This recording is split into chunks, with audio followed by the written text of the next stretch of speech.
Hey, Tom here from the Run Testers. In this video, me and Nick are going to be taking a close look at the Brooks Glycerin 19 running shoe.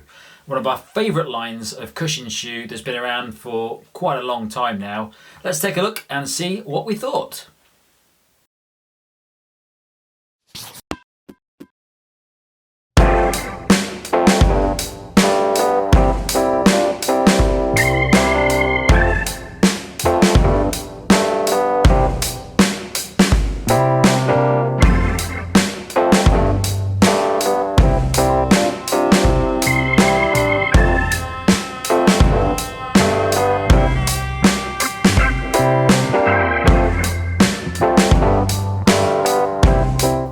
So first of all, let's take a look at the stats.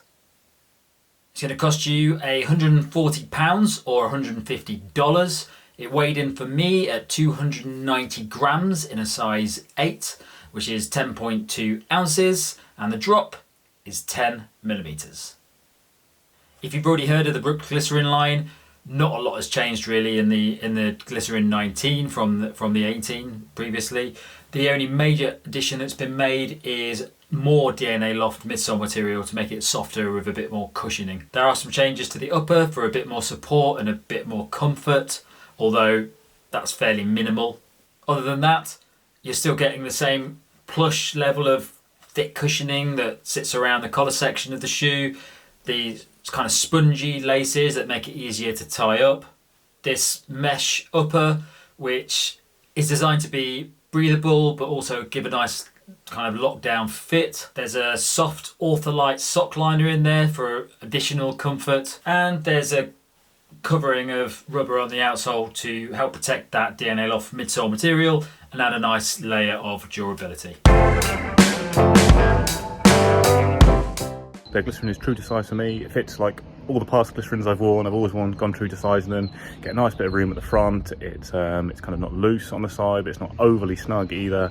Loads of padding around the tongue and collar, so you get nice secure and soft fit back there. So yeah, true to size for me.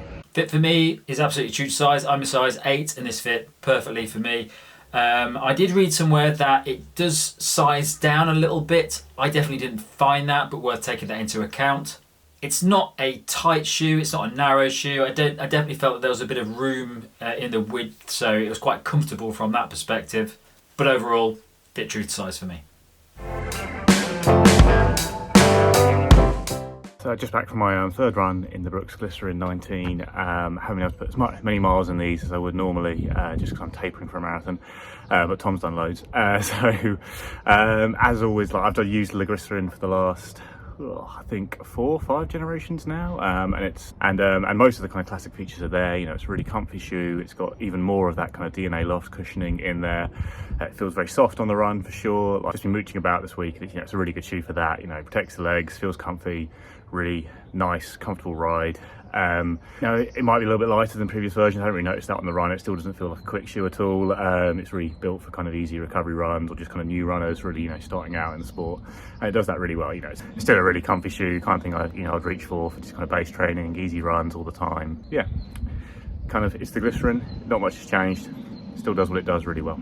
So I've done about 80k in this shoe so far, and if you've tried the Glycerin 18, it's pretty much exactly the same, apart from that additional level of DNA loft in the midsole, which is negligible. I don't really notice a big difference in the cushioning of the shoe. The Brooks Glycerin range is just basically the go-to shoe if you're looking for plush cushioning and comfort, really. And the 19 just pretty much covers that as well.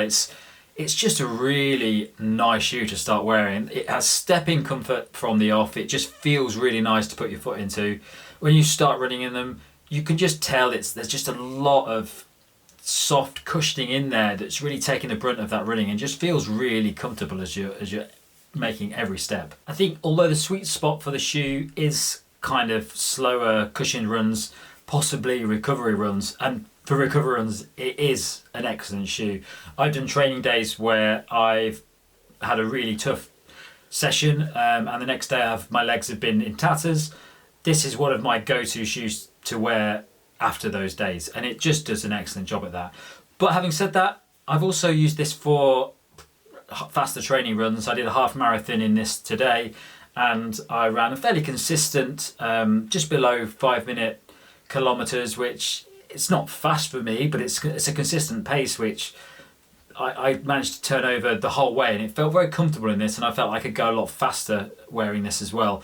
So I think it's definitely becoming a bit more of a versatile shoe, and it's definitely got a bit more of a responsive bounce to it than you probably expect for something associated with heavy cushioning. It's also just a really comfortable shoe to wear pretty much any day you're going out and you're just looking for a nice, enjoyable run. The midsole is, as we've said, quite soft and comfortable, but the upper it's just got a really nice kind of loose feel to it. Although you can still get a fairly good lockdown fit with it as well. So it's a really nice relaxed shoe to wear for all those kind of daily runs that you maybe not that bothered about speed, but you just want comfort above anything else. So my kind of verdict on the Glycerin, obviously it is tempered by the fact I've only done like say 20 miles or so in them, about 30k, is that it's the same classic Glycerin, really soft, a really great shoe for new runners, got that amazing step-in comfort. More experienced runners might look at it as something to have for your easy days, kind of base training runs in your rotation. It's not quick at all, it's not really heavy, it doesn't feel like uncomfortable on the run, but it's built for comfort, not speed. It doesn't have much of a kind of snappy ride. Obviously there's lots of these kind of shoes out there. Nike's new Invincible shoe is obviously really soft, even softer than these, but it's a bit more expensive, might not be as durable. If you want a kind of firmer ride, then there's the New Balance Fresh Roam 1080 or Nike Infinity Run 2. The Saucony Endorphin Shift's got a nice rocker going on. I'd say the Glycerin is kind of the king of comfort when it comes to running shoes. It's just a really nice plush ride, and there's so much kind of padding on top of the shoe too. Like I say, it's the kind of shoe I always recommend if like a friend, like who's not done any kind of running at all, is looking to kind of start a fitness kick, maybe a couch to 5k. It's the kind of shoe I often recommend there if you can find an old version which is a bit cheaper, but because it's just it's really nice. When you step into it, it does feel comfortable. You're getting protected from the kind of pavement pounding. My verdict on the Glycerin 19, it's just more of the same really of what you're getting from the Glycerin range, but that's a very good thing. I think if you're looking for a really nice cushion shoe that's really reliable and stood the test of time, this is probably the best option out there to go for. There are a lot of other cushioned options that are available at the moment. They all do slightly different things. I think the Glycerin 19 is probably the best all-round for cushioning. You've got the Nike Invincible, which I think Nick's mentioned, which is a lot softer than this, and it doesn't have that kind of responsiveness that this shoe has. And then you've got other shoes like the Fresh Foam 1080, New Balance Fresh Foam 1080 V11, which is a little bit harder than this. Same level of cushioning, but just a little bit more responsive. I think this hits that sweet spot in the middle where you can tell it's soft. It's very cushioned, it's very marshmallowy as you're running, but not overly. It's not too much. It still feels like you're bouncing back off with every step, and there's some responsiveness in there. So it's a nice, versatile cushion shoe, which is just reliable in, if you're looking for cushioning. It's just a great shoe to go for if comfort is your main factor, but you don't want something that's purely designed for comfort. You want something that's probably got a little bit more flexibility and versatility to just go a bit faster if you want. So yeah, the Brooks Glycerin Rhine, still doing a great job, and if you're looking for cushioning, well worth a look.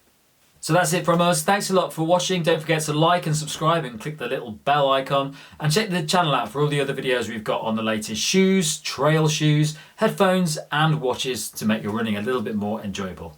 Thanks a lot for watching. Speak to you soon.